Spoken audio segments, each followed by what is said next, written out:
Welcome to a very special edition of Newsday Tuesday. Today, we're coming to you from the office of Salt and Light to present to you the first annual ever Newsday Tuesday Awards show. Yes. Everyone applaud because this is a great thing and a big deal in the world of Newsday Tuesday. So in honor of the Oscars being on Sunday, we decided that we want to honor some of our favorite Salt and Light people and moments on this very special day. So you're going to see some awards be handed out here.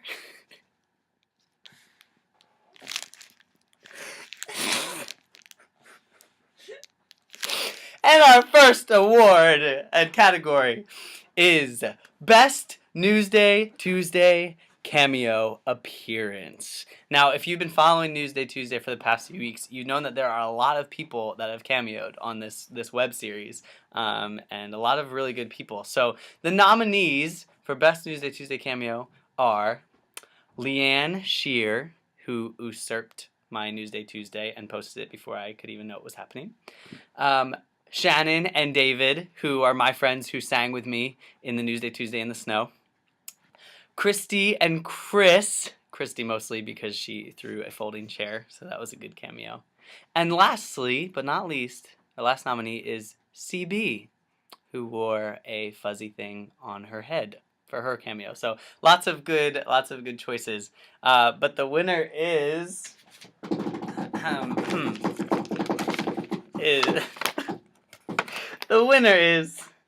the wickedly talented one and only Luzine Sharaf. And by that I mean Leanne Shear! Leanne Shear wins this airhead. I'm handing it to her off screen. You can't see, but I am.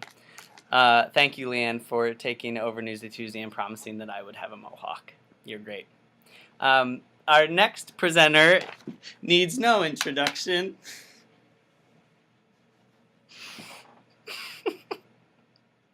The next award is the coolest place that Salt and Light has been this past calendar year, or non-calendar year, something like that. So we go a lot of really cool places, and we want to recognize them. So the nominees for coolest place that Salt and Light has ever been is Cathedral Hill, which is at Camp Green Hills. If you are at camp, we spent the last night worshiping on top of the mountain, which was so crazy. The second nominee is the porch at the Hope House, which is down in South Carolina during our mission trip, and we get to lead worship to the community from a porch of this really sweet old like Southern style house. The third nominee is the parking lot at Chum, because we are often at Chum in the parking lot, and sometimes like people ride by on bicycles without legs, so that's crazy. And the last nominee is Three Springs Retreat Center, which is one of the places we went for one of our retreats that had a Bernese Mountain Dog that represented Jesus to me because he was so great. So those are the nominees, and the winner is, drumroll please, Cathedral Hill. I'm giving this up to Cathedral Hill right now. Our next presenter needs no introduction. And our next award is the Salt and Light Fangirl Award. Yay! This award goes out to the youth leader who has attended the most amount of our events this year. And the nominees are Lisa Aronson from First United Methodist Church, Mechanicsburg. Drew Robeson from Camp Hill United Methodist Church. Pam Shine from Asbury United Methodist Church. And last but not least, Amanda Bressler, who currently is serving in Clearwater, Florida, but spent her time at Shepherdstown United Methodist Church while she was up here. So those are the nominees for Biggest Fangirl of Salt and Light. And the winner of the coveted airhead is Lisa Aronson for attending almost all of our events. Both Battle Balls and what else? Impact and Zateo and Breathing Room, and we did a retreat with her group, so everything basically that we do. So Lisa, this airhead is yours. Our next presenter needs no introduction. And I'm presenting the award for the That's Interesting Award. Because over the years, Salt and Light has been to many interesting places and gotten ourselves into situations we didn't know quite what to do with. And those experiences have ranged from doing a rally where a goat was presented during the offering, not as a sacrifice, but we were unsure. A rally in which we had to do a cakewalk to see, I don't know what to see, but we did a cakewalk and CB ended up winning, and it was her birthday, so it was actually a really good cakewalk, but most of our rallies don't have cakewalks. And another rally in which it was an outdoor rally, a public rally, where a woman came up in the middle of the skit and started dancing with us on the stage. That was something we'd never experienced. So all of those, though, were not in this year, and this year the award for most interesting, or the That's Interesting award, goes to a rally at Mount Nittany, UMC, in which Ryan Murphy, with all of his haze and fog, set off the smoke detector. And not only the smoke detector, but just the alarm system of the whole building was going off for about 3 hours. We actually had to duct tape a plush stuffed animal bear over this system so that it would quiet down a little bit. But it was pretty crazy, and luckily the fire department didn't have to come. This next presenter really is something.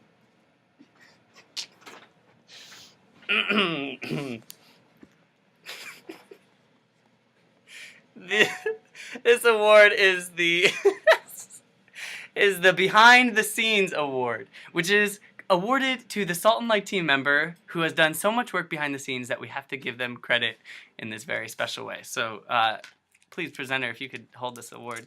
Yep. And the winner of the Behind the Scenes Award goes to, drumroll please, Kevin Fickle! Yes, Kevin Fickle, who has done so much for Salt and Light behind the scenes that you guys might not even notice, but he's always running the PowerPoint and always helping with the words. And at Impact, he actually studied a tutorial on how to fold a paper crane so that we could have a paper crane and give it to Bing as the royal baby. It was for like 1 minute, and he spent the whole day learning to fold this paper crane because we knew he would and we knew he could. So Kevin Fickle, this airhead is for you. It's for you. Okay, thank you, unnamed person. Which brings us to our last and final award. And you probably have stopped watching by now, but our last award is Salt and Light's Most Epic Moment Award. Okay, and this is actually a very special award because you actually get to decide what wins this award. We have a couple nominees that we want to throw your way, but we want to hear from you what was your most epic moment of Salt and Light this past year. It could be from Impact, from Zateo, from camp, from anything. Some really epic moments that we remember. Impact was especially cool, especially the service in the rain with Belle Reeve. That was my favorite moment of the entire summer, actually, just worshiping, and it's downpouring and you're singing Taste of Eternity, and it was just the most beautiful moment ever. This summer in South Carolina, we had a full-blown miracle happen. We had 60 tons of rock that needed to be brought into this church so that they could pour cement, and the team moved 60 tons of rock in 3 days. And then when it came time to laying the cement, the organization didn't have any money left to buy the cement, and these people pulled off the side of the road, and they were actually professional like cement layers, and they said, God just told us to pull off the road and ask what you guys were doing here, and we want to donate the cement, and we want to come in and level it all for free. So that was nuts. I think the first 5 minutes of Zateo should count as a nominee here because as soon as the countdown ended, everyone just ran up to the front of the stage and started going crazy. So that was a really cool moment. And there's just been so many good, epic, powerful moments of Salt and Light. And we want to hear what your favorite has been. It doesn't have to be one of those nominees. It can be anything from the summer or from rallies or from retreats or anything that you've experienced with us. We want to know. So put it down in the comment section. What was your most epic moment with Salt and Light? Okay, well, just as the real awards went on way too long and kept me up way past my bedtime. I've gone on for far too long. So many thanks to the Salt and Light team, to the Academy, to the multiple presenters that were here today. It was a really good thing. So, until next time, this is Newsday Tuesday. We'll see you next week.